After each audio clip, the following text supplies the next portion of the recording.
The world is under constant terror from gigantic monsters known as kaiju, massive, terrifying creatures that just love to pop up from underground, cause earthquakes, spark national panic, and make the government freak out harder than during tax season. To fight back, humanity formed an elite military unit trained specifically to exterminate these beasts, the Japan Anti-Kaiju Defense Force, JAKDF. Thanks to them, people can still sleep soundly at night, well, sometimes. But behind these frontline heroes, there's another division that's just as important, the Kaiju Cleanup Crew. Yep, these are the poor souls who have to deal with the aftermath, cleaning up monster corpses, the size of skyscrapers after every battle. Among them is one man who's ridiculously good at what he does, Kafka Hibino. This dude knows kaiju anatomy better than most people know their own body. He can dissect a kaiju corpse with the precision of a surgeon and the speed of an AC repairman on payday. He knows which organs are dangerous, which are safe, and always finishes his work perfectly, even if this job is miles away from his true dream. Ever since he was a kid, Kafka dreamed of becoming a soldier fighting kaiju on the front lines, but reality hit harder than a kaiju punch. He kept failing the entrance exams to join the Defense Force. Years ago,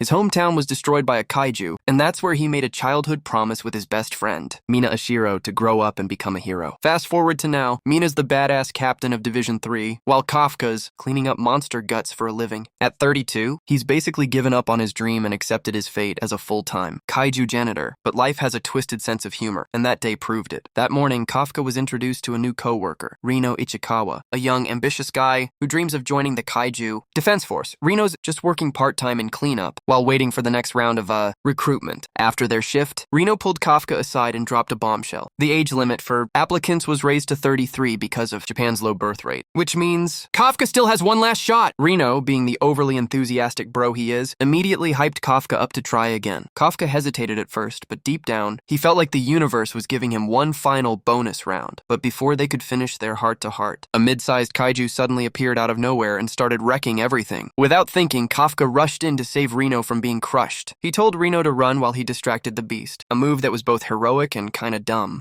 considering the thing was literally the size of a semi-truck. Unfortunately, the kaiju was way too fast. Kafka managed to save Reno, but ended up with a badly injured leg, unable to stand. And right there, lying in the rubble, Kafka realized something. His life really was like an anime, running on hard mode, and he forgot to save his progress. Suddenly, Reno came back and attacked the kaiju with whatever weapon he could find. Even though it was a hopeless move, he couldn't just abandon Kafka like that. In his mind, if he ran away now, he'd never deserve to call himself a future defense soldier. But courage alone wasn't enough. They still couldn't take that kaiju down. Just when both of them were completely out of strength and seconds away from becoming monster snacks, the sound of heavy gunfire echoed from afar. The 3rd Division of the Anti-Kaiju Defense Force had arrived right on time, and in an instant, they obliterated the kaiju effortlessly. The creature that almost killed them was reduced to nothing, but a pile of burning flesh within seconds. Leading the charge was none other than Captain Mina Ashiro, Kafka's childhood friend. That night, Kafka and Reno were lying in a hospital room, covered in bandages but still joking around about life. They talked casually about joining the next Defense Force recruitment exam. Their bodies were wrecked, but their spirits were still intact. Then suddenly everything took a terrifying turn. Out of nowhere, a small kaiju appeared in the room, and before they could even react, it went straight into Kafka's mouth. In a split second, Kafka's body started changing. His muscles swelled, his skin hardened, and his face morphed into something that looked like an alien who just woke up from a nightmare. Kafka had turned into a humanoid kaiju. Reno, witnessing the whole thing, screamed his lungs out like a horror movie, protagonist realizing he's in the opening scene. His scream caused chaos all over the hospital. One of the patients immediately reported the incident to the authorities, and word quickly reached Captain Mina. A unit was dispatched immediately to investigate. Kafka and Reno had no choice but to escape from the hospital, despite looking like a monster. Kafka's mind was still the same, except now he was a comedic kaiju instead of a terrifying one. He even joked, "Seriously? I'm a monster now? What if my dinner's supposed to be bricks instead of rice?" While on the run, Kafka suddenly sensed the presence of another kaiju somewhere nearby. Apparently, as a kaiju himself, he could now detect the aura of other monsters. Without hesitation, he rushed straight toward the source. There, he found a mother and her child trapped under the rubble of a collapsed building. Just as another kaiju was about to devour them, Kafka appeared out of nowhere and delivered one brutal punch. The impact was so powerful that the kaiju was sent flying across the street. But it wasn't over yet.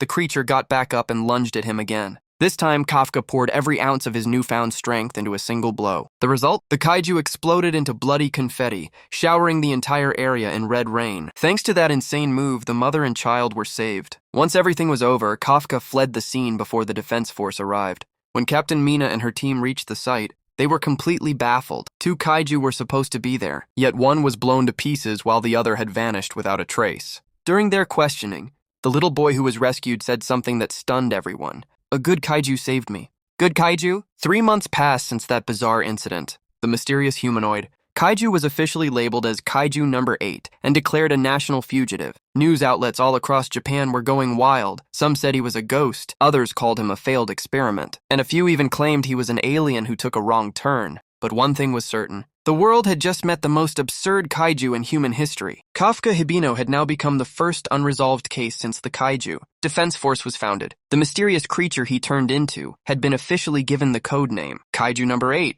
And ever since that incident, the Defense Force had been conducting an intense manhunt to find him. Meanwhile, in his day-to-day life, Kafka and Reno tried their best to act normal, as if nothing weird had ever happened. They even applied to join the Japan Anti-Kaiju Defense Force, and today, good news arrived. Both of them received letters saying they had passed the first exam. The first test was just a written one, mostly theory about kaiju anatomy, defense procedures, and basic safety protocols. Easy stuff if you'd been cleaning up kaiju guts for years. But everyone knew the real challenge came in Phase 2, where dreams were tested through sweat, pain, and probably a bit of monster slime. So Kafka and Reno began training hard, hoping not to become the Defense Force's next practice dummies. 10 days later, the big day arrived, the second selection exam. The two of them arrived at the Tachikawa base, and before they even got out of the parking lot, drama started. There they met one of the other applicants, Kikoru Shinomiya, the daughter of Isao Shinomiya, the highest-ranking officer in the Defense Force. Feeling like a total VIP, Kikoru casually told Kafka to move his car so she could park there instead. Kafka, already mentally exhausted before the test even started, simply replied, "Nah, just park somewhere else." But Kikoru didn't throw a tantrum. Instead, she literally lifted Kafka's car with one hand. Yeah, she picked it up like a laundry basket. Turns out her training suit was linked to a kaiju power system that massively boosted her strength. Not wanting to look weak, Kafka, with his signature trying to be cool energy, lifted the car right back to fix the parking spot. Kikoru was stunned. She didn't expect a 32-year-old guy to pull off something like that without breaking a sweat. Okay, she thought. Old dude's kinda tough. After the parking lot showdown, all candidates entered the exam area. The first phase was the physical test, which was basically boot camp from hell, crawling under barbed wire, sprinting, push-ups, pull-ups, and extreme endurance drills. Kafka did everything without any assist gear, just pure willpower, and joints that made crack noises the whole time. And the result? Out of 225 participants, Kafka proudly landed at rank 219. Not last, though. Not far from it either. Age didn't lie. His stamina just couldn't keep up with the younger candidates. Meanwhile, several top contenders started to stand out. Aoi Kaguragi, Haruichi Izumo, Iharu Furuhashi, and of course, Kikoru Shinomiya, who dominated the leaderboard. But even though Kafka was hanging by a thread, he still had one last chance, the combat simulation test against kaiju in a live training arena. Before the test began, every participant received a kaiju defense suit, high-tech armor made from real kaiju tissue that enhanced physical power and durability. The stronger the user, the greater the output. Then came the power measurements. Reno Ichikawa, 8%. Haruichi Izumo, 18%. Aoi Kaguragi, 15%. Iharu Furuhashi, 14%. Kikoru Shinomiya, 46%. Yeah, almost half the strength of an actual kaiju. And Kafka Hibino, 0%. Yep, 0. His suit didn't even react. Everyone stared in disbelief while Kafka just smiled awkwardly, thinking, maybe the suit's still loading. Once again, Kafka ended up being the weakest of the bunch, while Kikoru, as usual, stole the spotlight like the main character she was born to be. After all the prep was done, the candidates were sent straight into the kaiju hunting arena. Each of them was armed with an anti-kaiju rifle and a recon drone hovering above their heads. The drone's job? To record every single move, even their breathing, so the examiners could monitor everything in real time. In short, there was zero chance to cheat. As expected, Kikoru immediately became the center of attention. She was out there soloing kaiju like she was playing on easy mode. Meanwhile, Kafka and Reno knew their limits. They weren't built for hero moments, so they decided to play support from the backlines instead. Luckily, Kafka's deep knowledge of kaiju anatomy really came in clutch. At one point, they encountered a kaiju with no eyes but insanely sharp hearing. Kafka quickly tossed a sound grenade, making the creature twitch and convulse like it just heard a cursed remix on full volume. While it was stunned, Kafka gave the signal, "Aim for the belly!" Boom, one shot, one kill. That clever move actually impressed the squad captain and his deputy watching from HQ.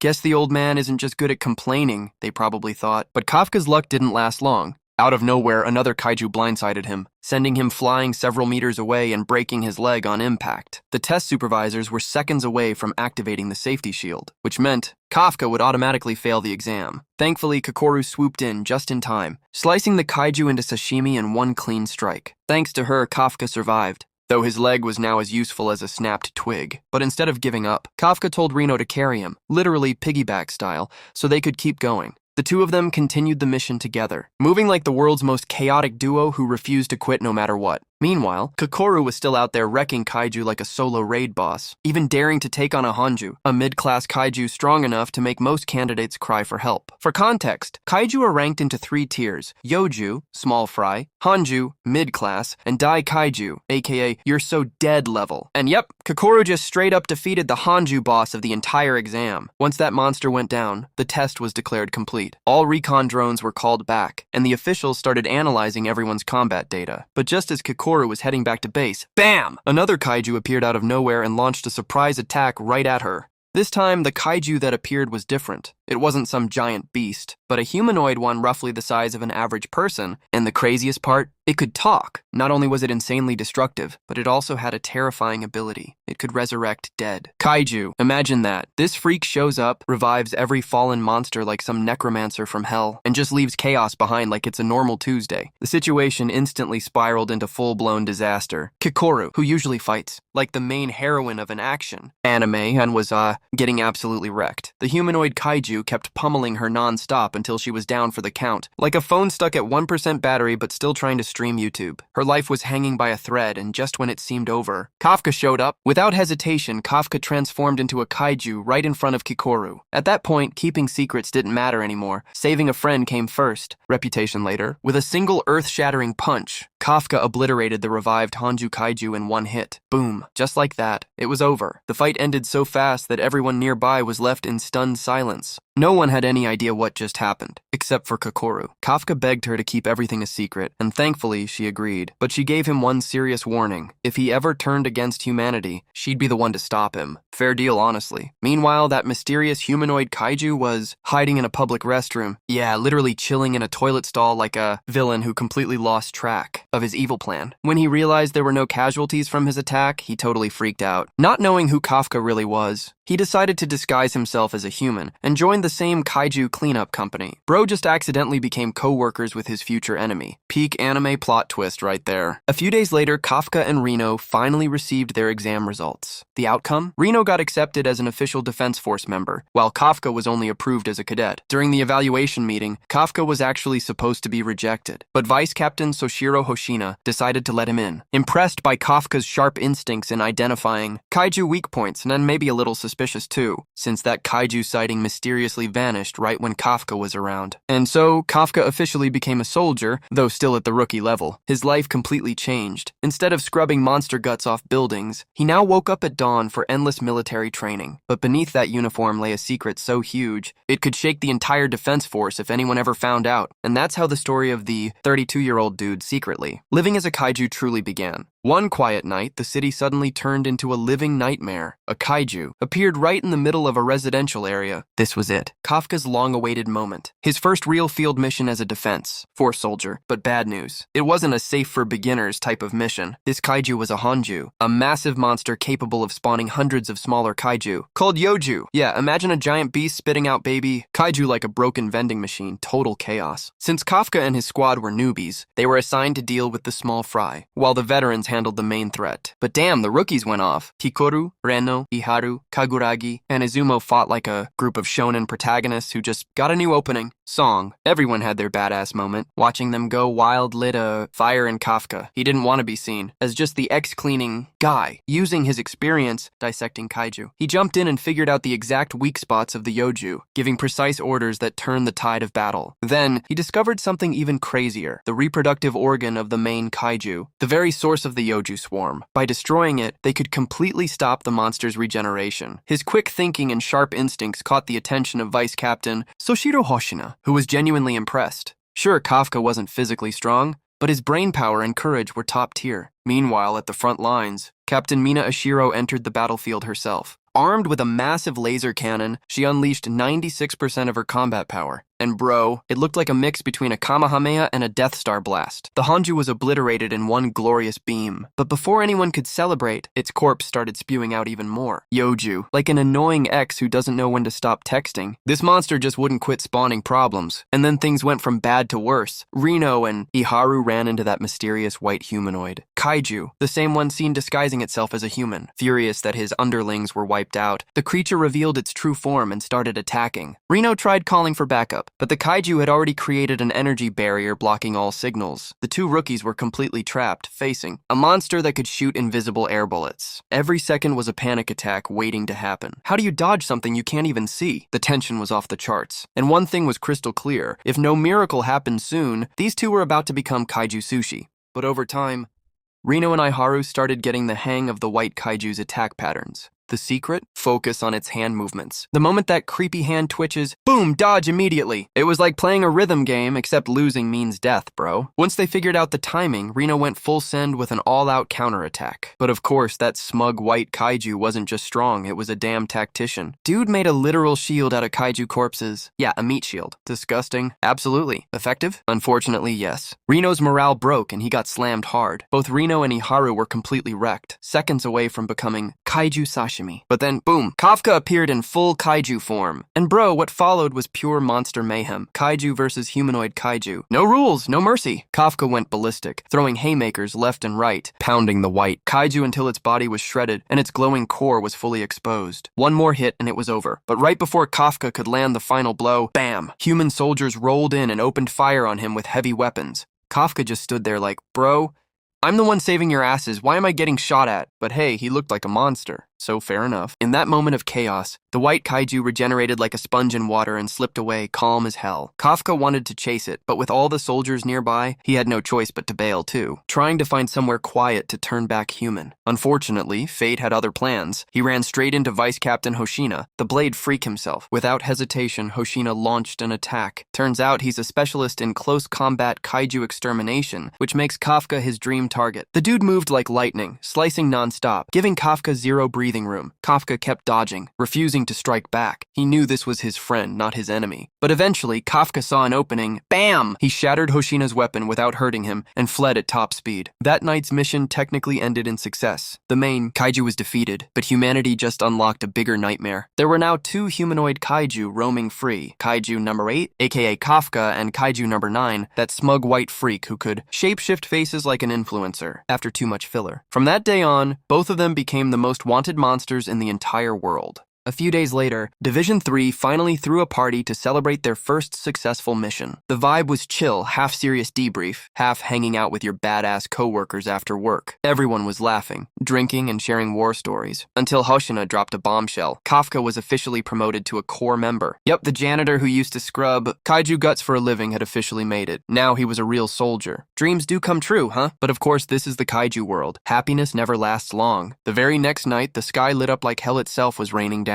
Meteors? Nope. Winged kaiju diving from the clouds. And leading the attack? A humanoid red kaiju that looked straight up like a demon cosplayer on steroids. The assault was insane. Buildings were burning. Alarms blaring, chaos everywhere. Every division member was deployed, including Kafka's squad. Thanks to Kafka's freaky deep knowledge of kaiju anatomy, they managed to turn the tide. He told everyone to aim for the back. That's where the winged kaiju's weak spot was, and he was dead right. Once they hit it, those flying freaks started dropping like flies. Meanwhile, Kikoru went absolutely wild, ditching her rifle and going full berserker mode with a giant axe. Imagine a cute girl slicing monsters like she's playing Fruit Ninja Apocalypse Edition. Yeah, that level of cool. But things got real when the red kaiju boss casually strolled up to Hoshina, clearly itching for a one-on-one. Hoshina cracked his neck, grinned, and activated his serious mode, 92% output. His blade slashes were so fast they ripped through the kaiju's body, exposing its glowing core. Just when he was about to finish it, boom, the red kaiju suddenly transformed into a massive giant form. And here's the catch. Hoshina's specialty is fighting small. Kaiju against a giant? His sword might as well be a toothpick. His attacks barely scratched it, his stamina dropped fast, and before long he got grabbed mid-air. Kafka was about to transform into kaiju mode to save him, but before he could, boom! Mina showed up. The Queen of Death beams herself, calm, cold, terrifyingly precise. She unleashed a storm of laser cannon fire, each shot tearing chunks off the red kaiju. After a few brutal hits, its core was exposed, and with one last shot, kaboom! The beast exploded into dust. Hoshina survived, the base was saved, and Kafka didn't have to blow his cover. One thing was clear that night. When Mina Ashiro shows up, even the biggest monster better just surrender before she turns them into cosmic confetti. But hold up, this fight ain't over yet. Just when everyone thought the red kaiju was toast, the remaining winged kaiju went berserk. Out of nowhere, they fused together, yeah, literally Power Ranger-style fusion. Except instead of forming a robot, they turned into a living bomb. Their combined energy, estimated at 20,000 tons of TNT. Basically, one step away from a kaiju-grade nuke straight out of North Korea. Seeing the apocalypse brewing right in front of him, Kafka realized he was the only one who could stop it. Without thinking twice, he transformed into kaiju form in front of the entire military base. Imagine hundreds of soldiers watching their co-workers suddenly morph into a monster. Pure chaos. But thanks to his insane power, Kafka managed to grab that ticking kaiju bomb and launch it high into the sky before it could blow. Boom! The night sky lit up like New Year's fireworks. But the base, the people, everyone was safe. The only problem? Kafka's secret was out. No more hiding, no more excuses. Everyone now knew he was Kaiju number 8, and being the hero didn't save him from consequences. Kafka was immediately arrested and hauled off to headquarters for interrogation. There, he came face to face with Isao Shinomiya, Kikoru's father, and the genius, muscle-brained commander of the Defense Force. And let's just say, the guy didn't come to talk. Isao wanted to test whether Kafka was really on humanity's side. His test? Beating the crap out of him using a special weapon made from the cells of kaiju. Number 2, one of the most powerful monsters ever. So yeah, it was basically father-in-law versus monster son-in-law, but with explosions. Kafka tried not to fight back, but the constant attacks pushed the kaiju inside him over the edge. He lost control, his body transformed, eyes glowing, power going wild. The entire facility crumbled under the shockwaves. Isao was on the brink of death when, deep inside his subconscious, Kafka fought to take back control. And just when it seemed hopeless, Mina's image appeared in his mind, reaching out her hand and reminding him who he was. That moment snapped him out of it. Regaining his senses, Kafka redirected his final blow toward himself to stop the rampage and save Isao. When the dust settled, Isao finally accepted the truth. Kafka wasn't humanity's enemy. He was their greatest potential weapon, a man who could turn the tide against the kaiju. Meanwhile, far away in the shadows, Kaiju number 9 was busy plotting, studying human behavior, creating new strategies, and preparing to reclaim the kaiju power humans had stolen. And that's how Season 1 ends, with a brutal cliffhanger. Kafka, the man-monster hybrid, officially becomes both humanity's savior and its greatest risk, while Kaiju number 9 prepares for war. Get ready, Season 2's about to explode, literally.